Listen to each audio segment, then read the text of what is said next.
Watch right now on the Front News project. A powerful attack by the Ukrainian armed forces, the destruction of Russia's 8th Guards Army. The commander of the war criminals has been eliminated. Putin wants to land troops in Odesa. Ukrainian warriors are ready to defend the Pearl by the Sea. 100 drones a day. Russia is ramping up UAV production. There will be plenty of work for air defense. Watch fiery, intense and blazing footage from the front lines right now.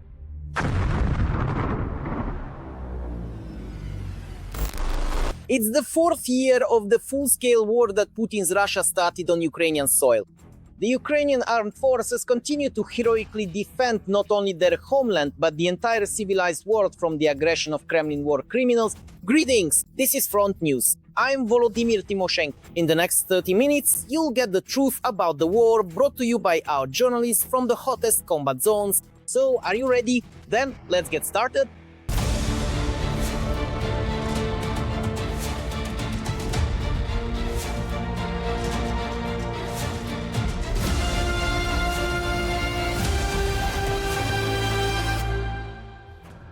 And we're starting right away with exclusive material. The Ukrainian armed forces struck the headquarters of Russia's 8th Combined Arms Army in Donetsk.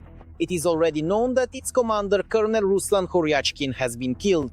This very 8th Guards Army carries out a large number of important military tasks for the Kremlin, so a strike on its headquarters will have a serious negative impact on the entire occupying army. Details to follow. Let's watch! The building is destroyed, the headquarters wiped out. A day later, details are beginning to emerge about the recent strike by the Ukrainian armed forces on Russian military facilities in the occupied territories. Thus, the General Staff confirmed a hit on the command post of Russia's 8th Combined Arms Army. The building there was really blown apart. The soldiers were sitting there, holding meetings, but they probably won't be doing that anymore. They're probably saying again, Donbass is being bombed and so on. At the same time, the Ukrainian Armed Forces Command notes that the strike was delivered right during a work meeting. As a result, as of today, control over the 8th Army has been lost. They're trying to hold the situation together, with commanders on the ground, but the usual centralized leadership is absent. No operational planning is being conducted. It's clear that the target was the immediate rear. Naturally, significant and impactful strikes were consistently carried out on the immediate and operational rear areas to effectively weaken the enemy forces within the occupied territories. Specifically, in the crucial Pokrovsk and Lyman directions, with the clear and strategic objective to truly and completely disrupt their vital supply lines. At the same time, the General Staff of the Ukrainian Armed Forces is not fully disclosing what exactly was used to carry out the strike. Meanwhile, panic is already spreading in Russian Z communities. Yesterday, Russian war correspondents suddenly started taking pictures, photographing the outlines of a missile. Someone even filmed it flying by, and they began to shriek, "What's going on? Those are Taurus missiles flying, Taurus missiles. How does Ukraine have Taurus missiles?" I looked at it. It looks like a Taurus, but not quite. Of course, I'd like to believe that, but to be fair, when those Z-War correspondents in Crimea started wailing that we were being hit by ATAC-MS, we didn't have any such information. Remember, that's when Biden secretly handed them over. That's when it all started. Well, we'll see. Let's wait and see. Both the aftermath of the destruction and the target that was hit suggest that the strike may have been carried out with Taurus missiles. After all, as it turned out, not only the leadership of the 8th Army died under the rubble, but also the newly appointed Chief of Staff, Ruslan Horyachkin. So, this missile blasted right through the roof, all the way down, 9 or 10 floors, and exploded in the basement. In other words, everything down there was completely buried. Yeah, there are a lot of Kias, a lot of WIS, but not many wounded. Because, like I said, the blast was so powerful, the pressure and everything. That's it. But what's interesting is that it turned out it wasn't just a random hit at that very moment. That's when the strike happened. Turns out they were being watched and targeted. The acting commander of the 8th Combined Arms Army, who was present at that particular moment in time, was indeed there. Analysts also point out another detail here. Horyachkin, holding the rank of colonel, was serving in a position meant for at least a lieutenant general, if not higher. This means that the Russian officer corps is currently facing a severe shortage.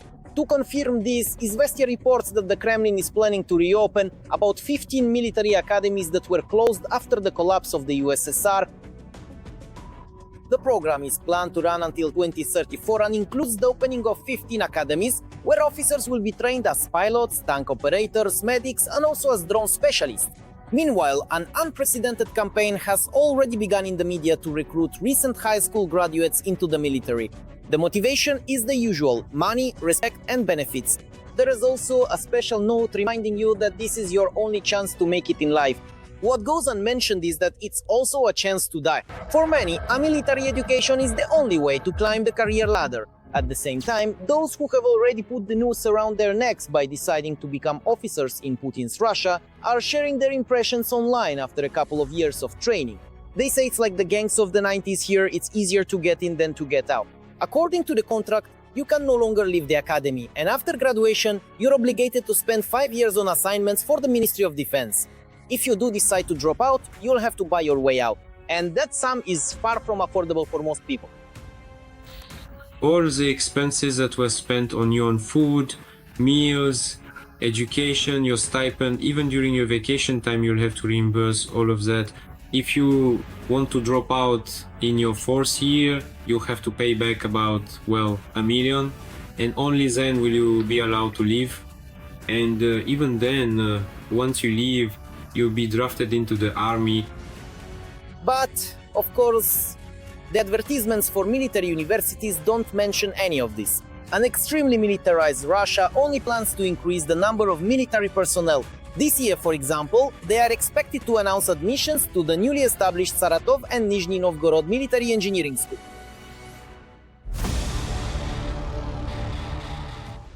And now it's time to analyze the operational situation on the much suffering Pokrovsk front line. Here too, the situation is, as usual, extremely tense. On the Pokrovsk front, there were 30 combat engagements in the areas of the settlements of Mirnoye, Novotoretskoye, Mirolubovka, Malinovka, Luch, Udakhnoye, Novosergievka, Orekovoye, Alexievka, Dakhnaya, and in the direction of Mirnograd and Sofievka, where 5 combat engagements are still ongoing.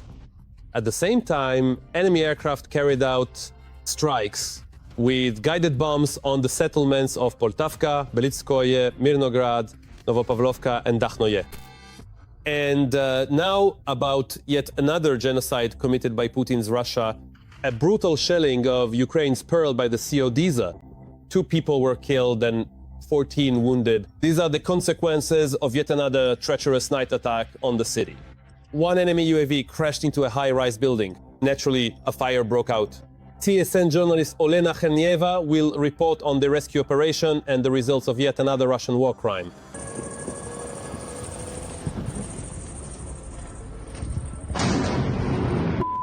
This building collapsed. A Shahed drone flew straight into the building. After the explosion, a fire started. The flames engulfed 3 floors. We just grabbed whatever we could and ran. There really wasn't any time to think. In the morning, we managed to grab some things and leave. Now we've come back to pick up our belongings. Everything was blown out, thrown everywhere. Well, it's devastation. Gunshots started nearby. I went to the kitchen to close the window. As I approached, the glass immediately started falling. A flash, a burst of light, and the windows, the glass went flying. Yes, it was terrifying. I wouldn't wish this on anyone. There's an underground parking lot here right under the building. Many residents were hiding there. But unfortunately, the residents of the apartment on the 9th floor where the drone hit directly were at home. A teacher from the Odesa Lyceum and her husband were killed. A woman was screaming there. A woman was screaming there, and after about 5 minutes she went silent. Well, as I understood it, her door got stuck and she burned there or something like that. And through the flames, you could hear everything, just silhouettes visible. Toxic black smoke was spreading quickly through the building. Many people couldn't get out of their apartments. People were trapped in their apartments, and it was very difficult to reach them because of the heavy smoke and extremely high temperatures. Some residents signaled rescuers using flashlights from their apartments. This helped them understand where to search. Rescuers freed 5 residents, including a 3-year-old child. The search operation continued until morning. No more people were found in the blocked apartments. In the morning, residents began returning to their homes, but only to collect their belongings. After all, the affected entrance is currently unfit for living. There is no electricity or water anywhere in the building. I don't know where we will stay. Everything is wet, there's no light. It's just a nightmare in there. I don't know where we are gonna live. There are simply no words, but we are alive. The children didn't hear it, and that's the most important thing. The apartment was completely destroyed by fire and the blast wave across 3 floors. The lower floors are flooded with water, doors and windows have been blown out. The final damage is still being assessed. Experts need to determine how badly the building structure has been affected. 6 injured people remain in hospitals. 2 adults and a child are in serious condition.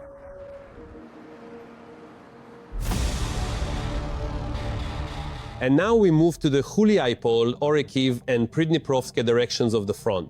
The Russian world continues to destroy, kill, and maim here as well. In the Huliaipol direction, the enemy tried once to advance near Novozlatopil. Ukrainian defenders repelled one attack by the invaders toward Novopavlivka in the Orekiv direction. In the Pridniprovsk direction, defense forces successfully repelled one enemy attack. Yes, as you have already seen today, Putin continues to brutally shell Ukraine's Pearl by the Sea Odesa. And of course, occupying this city is one of his main priorities in the war against Ukraine. This is evidenced by analysis from the Institute for the Study of War and recent statements from Kremlin propagandists claiming that Odesa is supposedly a Russian city. Right now, we will tell you about the prospects of these expansionist plans of the Russian dictator. Russia is planning to occupy Odesa. This city is Putin's main target. All of this is to deprive Ukraine of access to its main port. Putin believes that Odesa is supposedly a historically Russian city. An official, speaking to journalists, stated that for the head of the Russian Federation, capturing this city is the main goal of the war against Ukraine. These conclusions were drawn by the Financial Times. They are also supported by the Institute for the Study of War.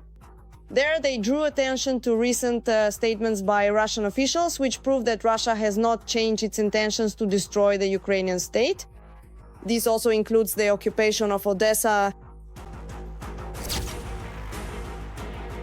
Kremlin spokesperson Dmitry Peskov on the 30th of June responded to a statement made by Odesa Mayor Hennady Trukhanov on the 27th of June, in which Trukhanov said that Odesa is not a Russian city and has its own history. In response, Peskov stated that Odesa's history is inextricably linked with Russia. And Putin's aide, Vladimir Medinsky, stated on the 30th of June that Russians and Ukrainians are one people with a shared historical homeland.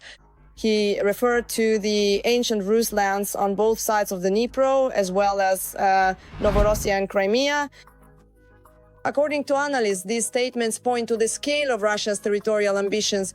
It sounds threatening, especially when such things are reported by Western media. But can Russia really carry out its plans? Probably everyone has lost count of how many times Putin and his circle have planned to attack Odesa again. And accordingly, we see that the Russian leadership is trying to create yet another wave of information. Very often this coincides with the fact that Russia has no significant victories on the battlefield. There is nothing to present, including to the domestic audience, to Russian citizens. And accordingly, they need to fill this information vacuum somehow. At the same time, it is likely that Putin really does plan to capture Odesa. And this brings us to the most important point, the capabilities of Russia. You can say and plan whatever you want, but do you have the strength? The Russians have only 2 options for an offensive on Odesa. The first is a ground operation. The occupiers cannot advance from Transnistria. The number of troops there is dismal. It is impossible to transfer more. And in fact, one of the reasons for occupying Odesa, which was mentioned earlier, is the corridor to Transnistria. Thus, for the Russians to launch an offensive on the Ukrainian city, they would have to recapture Kherson, then move toward Mykolaiv, and only from there advance on Odesa. The route is so long that it sounds like science fiction. The second option is an amphibious landing operation. But the Russians no longer have any ships left in the Black Sea. And overall, during the full-scale war, their fleet has been significantly reduced. Therefore, this route is even less likely than the land route. From a military standpoint, and what prerequisites, even minimal ones, exist today to talk about possible offensives or attacks on Odesa. Attacks on Odesa are already ongoing, as I said, every day, every night. These are missiles, these are attack drones. And what kind of naval landing operation can Russia carry out today? They could carry one out, but only once the end, then they'd end up at the bottom of the sea. A ground operation, number an airborne operation, number. Accordingly, today there isn't a single component that would allow us to even begin talking about implementing these so-called plans. Putin may indeed consider Odesa his main objective, and undoubtedly he wants to capture it. But at the start of the full-scale war, Kharkiv and Kyiv were also such objectives, and we all know how that ended for Putin's soldiers. And back then, the situation was more favorable for the occupiers. Well then, now let's analyze the situation on the Kramatorsk and Toretsk fronts. The enemy is becoming more ferocious here as well. On the Kramatorsk front, Ukrainian forces repelled one enemy attack in the direction of Bilahora. On the Toretsk front, the enemy attacked our troops' positions 3 times in the areas of Rusin Yar, Yablonivka, and towards Pleshivka. According to Ukraine's main intelligence directorate, Russia is producing nearly 100 Shaheds per day. Now, these are drones with a warhead of 90 kilograms. The enemy spends several days accumulating drones, after which they carry out a concentrated raid, as was recently the case in Kyiv and the Kyiv region. At the same time, this very raid can occur in several waves, reinforced by drones, decoys, and missiles. What should Ukrainians expect next? TSN correspondent IHR Bondarenko analyzed this together with experts. The Russians are setting new records every week for the number of their audacious terrorist attacks. The latest 537 aerial attack vehicles in a single night. Shaheds, Kinjals, Iskanders and Kalibers are flying and hitting residential buildings, critical infrastructure, schools and industrial enterprises. Just last week, the enemy launched 114 missiles, nearly 1,300 drones and 1,100 guided aerial bombs. The Kremlin continues to intensify its terror despite all the world's calls for a ceasefire. This is an Oreshnik. EU Special Envoy for Sanctions Implementation David O'Sullivan is being shown the remains of a Russian ballistic Oreshnik. This is almost the only Russian missile manufactured by the terrorist state without foreign components back in Soviet times. The rest of the enemy's cruise weaponry is 90% assembled from foreign parts. And despite the sanctions, the Russians continue to ramp up production. In the Russian Federation. In Russia, the key factor in producing Shahids is precisely the speed at which they can be assembled from available components. Already at 2 factories, they're producing nearly 100 units per day. And that's just Shahids, not counting decoys. Strike drones have now become the main force for the Russians during air attacks. Recently, Shaheds have started flying at altitudes of 2 to 3 kilometers to avoid being hit by Ukrainian mobile groups. The UAVs attack selected targets in a concentrated manner, with attacks on a single target often lasting several hours. The air assault is then finished off with cruise and ballistic missiles to inflict maximum casualties on rescuers who are trying to evacuate the wounded at that time. The Russians use this kind of aerial terror scenario on a weekly basis. Right now we see such large-scale launches about once every 3 to 5 days. I'm more than certain that we can now give an approximate estimate, 2 to 2,500 per month. How much can they scale this up? Well, I think up to 3,000 or 4,000, that's a completely realistic figure. Somewhere around November, I think, maybe even sooner. Per day? Per month. So that would mean that every 2 or 3 days we'll see a launch of about 500 Shaheds. And by autumn, maybe even sooner, we need to have an answer to this problem. Anti-aircraft drones could become one of the answers to massive Shahed attacks. Ukrainian drones have been successfully shooting down enemy reconnaissance UAVs for almost a year.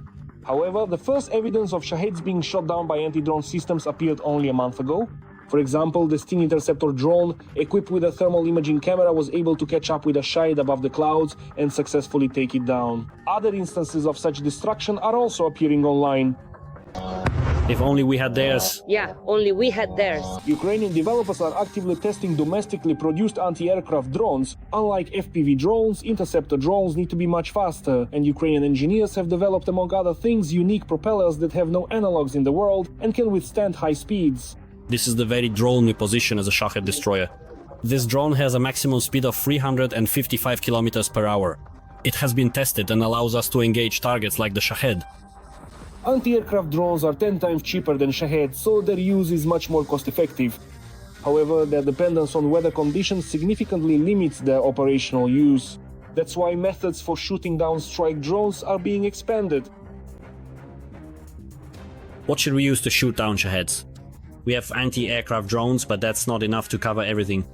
We never received the 20,000 missiles from Trump. We're testing the laser development Trident, which could at least deflect them from their targets. The tests there were conducted at a range of 10 kilometers. There is a turret in development specifically against Shaheds, automated and integrated with artificial intelligence. And what they've started doing now is deploying army aviation aside from Mirage and F-16 aircraft, of course. And they've become interested in light aircraft. In Ukraine, they're considering the possibility of installing electronic warfare systems on light aircraft. One of the likely options is the Slovak Shark. It should fly over a group of Russian UAVs, suppress them with electronic warfare systems, and divert them from their targets. If the tests are successful, military experts urge that the idea should be scaled up as quickly as possible. At the moment, Russian terrorists are declaring their intention to assemble 500 Shaheds and decoy drones daily. Ukrainian soldiers are ready to take on the challenge if there is a government order, which means funding to increase domestic production. The arms race has entered yet another dangerous phase.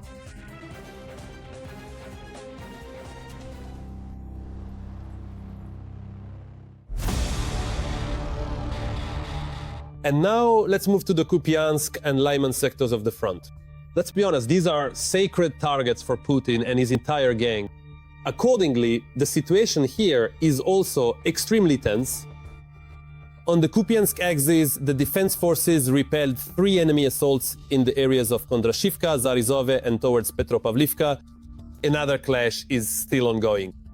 The aggressor attacked our troops' positions 11 times on the Lyman axis near Novi Mir, Hekivka, Redkodub, Karpivka, Kolodyazi, Zelena Dolina, Torske, Serebrianka, and in the direction of Dronivka. And now, another extremely important topic. In the Sumy region, the armed forces of Ukraine managed to push the occupiers away from the regional center. Meanwhile, in the Dnipropetrovsk region, the enemy is already terrorizing the local population with FPV drones and tube artillery. What is happening on the front line at this very moment? Find out in our report. The armed forces of Ukraine have delivered powerful strikes on temporarily occupied Crimea. Thus, on the Kerch Peninsula, S-300 and S-400 air defense systems, as well as radar stations, were hit. In Saki, Ukrainian drones successfully turned Russian equipment into scrap metal. The Pantsir S-1 air defense missile gun system, the Niobium radar, the SV, the Pechora 3 coastal radar, the Protivnik G radar, as well as a Su-30 fighter jet were destroyed. Powerful explosions also rocked the occupied cities of Donetsk and Luhansk. Something's on fire? Damn! Who? The logistics of the occupiers were hit, most likely a building where drones and electronic warfare equipment were being produced, as well as an oil depot. 9 aircraft were used, Storm Shadow and Scalp missiles were launched, and impacts, fires and destruction were recorded. We're talking about industrial zones, warehouses and military facilities. Warehouses for enemy equipment and arms depots were hit. In the occupied part of the Zaporizhia region, GUR drones have effectively paralyzed the occupiers' logistics. On the 26th of June, the railway track was destroyed.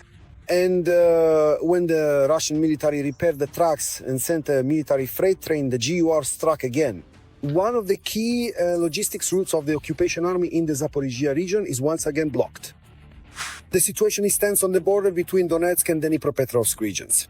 In the Novopavlivka direction, the situation is constantly changing.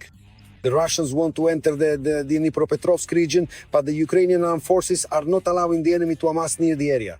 These one-off raids bring neither tactical nor strategic advantage, but they are a troubling sign of a deteriorating situation. We saw a similar situation near Kotlярivka and Orikove, where there was a lot of talk about the enemy advancing into Dnipropetrovsk, but Ukrainian fighters have managed to hold back the enemy's onslaught, and now no one is shouting about major advances in that area anymore. OSINT analysts. The greatest pressure from the Russian army is currently observed along the line from Novopil to Novozergivka. There have also been recorded cases of Russians flying FPV drones into the region. One of the latest incidents, a bus was on its way to pick up families from the Synonikov district. At that moment, the Russians attacked the bus with a bomber drone. In the Sumy region, the Ukrainian armed forces managed to stop the occupiers' advance. For the first time, the General Staff has shown the front line in this region on a map. The map shows which part of the Sumy region has been captured by the Russian army, against the backdrop of Moscow's announcement of its intention to create a so-called buffer zone on the border with Ukraine. Russian troops continue active operations in the north of the Sumy region. The military administration has confirmed the occupation by Russian forces of 4 border settlements: Novenke, Basivka, Veselivka and Juravka. The advance of Russian troops in the border area of Sumy region has been halted as of this week. The line of combat engagement has been stabilized. In certain areas, our units are successfully employing active defense tactics and liberating Ukrainian land in the border region. On the North Slobodansky and Kursk directions, we have once again pinned down about 50,000 Russian personnel, including elite airborne and marine brigades. The General Staff in its official statement confirms our intentions to control the situation in order to drive the enemy out of the Sumy region of Ukraine, push them back into Russia, and possibly even discuss the creation of a buffer zone specifically on the territory of the Kursk region, not, as the enemy wanted, in Sumy. We are not only successfully repelling attacks, but also striking at military infrastructure. All public events in Izevsk, Russia have been cancelled for 2 days. Ukrainian drones struck the Kupol factory. This particular enterprise produces the Tor and Odesa air defense systems, as well as Harpy drones. Oh my gracious God, you are truly and profoundly merciful. The strike was carried out from more than 1,300 kilometers away. 2 hits and a fire have been recorded. According to statements from the General Staff, the number of such strikes will only increase. That's all for today. But very soon on Front News, there will be new exclusive reports from our journalists in the hottest spots of the war, brought to you so that you know the truth. This was Vladimir Timoshenko with you. Take care of yourselves and your loved ones.